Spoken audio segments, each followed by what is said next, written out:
Alright, next up is Egypt. With, yet again, another straight to video Scooby-Doo movie. This one is Scooby-Doo in Where's My Mummy? Um, so, even though Where's My Mummy was released straight to video, this one interestingly got a limited theatrical release by Kid Toons. Hence why it's the this has this is the only one of these straight to video movies that got an MPAA rating. It's like how the Thomas movie, The Great Discovery, was like a Thomas special, but it did get a limited theater release, and it did get a just like this. It did get a G rating by the MPAA. So let's get into Where's My Mummy. This is another one that I think is really good. Characters are spot on.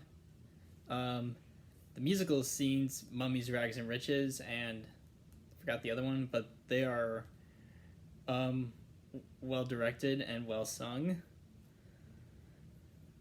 I also love like the little bit of like Fred doing impressions of both Shaggy and Scooby, and it's also interesting because Frank Welker, who does voice both Fred and Scooby, so like on top of doing his Fred voice, he's also like kind of doing an impression of another character he's voicing within a character that he's voicing. It's hard to explain, but like I find that really interesting when like characters kind of do that. I also just really loved Velma and Scooby's relationship in this film. It's much like it's something that was carried over from another Scooby show, a pup named Scooby-Doo. And so like I knew as a kid, I knew Velma was like underneath the mummy mask. What I was not expecting on this latest rewatch of the film was that like she and the prince like had planned this, like, and it kind of makes sense. I should have seen it, like how they've been spending like 6 months, but like I didn't catch that till the end. But I think that's a kind of a nice subversion from like the typical like, you know,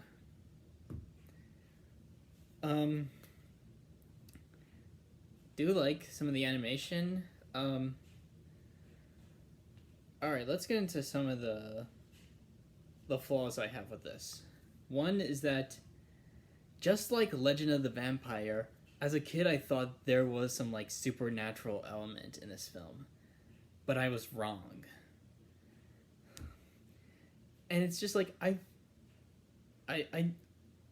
could be wrong about this, but I have this feeling that like the team behind this movie wanted to have supernatural elements, because this kind of feels like, you know, like how it kind of sets up the Cleopatra and her undead army, and just all this other stuff. It feels like they wanted to have like real supernatural elements in this, but I guess Warner Brothers told them to stick with the original formula. There were also a couple little animation errors, like how it shows like after showing Scooby's dog tag falls off, there are still some like shots of him with the dog tag on. It's like there for multiple frames. And let's see.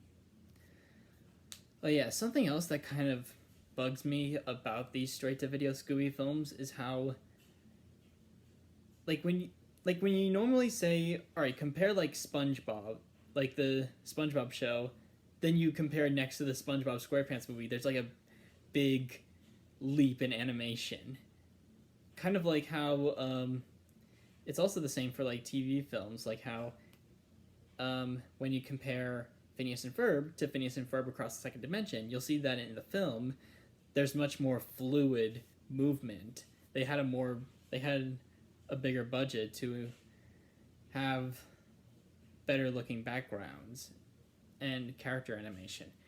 But for here, for the most part, these Scooby movies just look kind of like, or like, at least like the ones that with the What's New art style, just look like What's New Scooby-Doo. Like, there's not much difference. There's not like that much of a leap in quality for like animation, which is kind of like, it's the same thing with like Teen Titans Trouble in Tokyo. There's not really a difference between the show or the movie.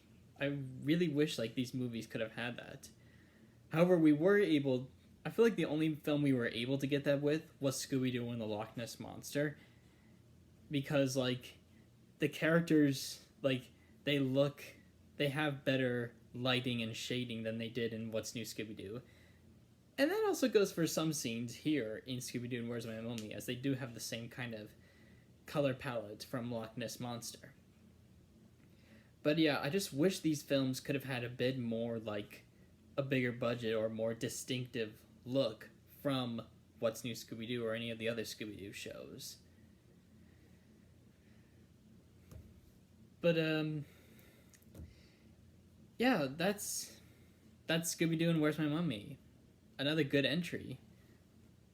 Definitely not perfect, as I said, but like I still think this is a solid one.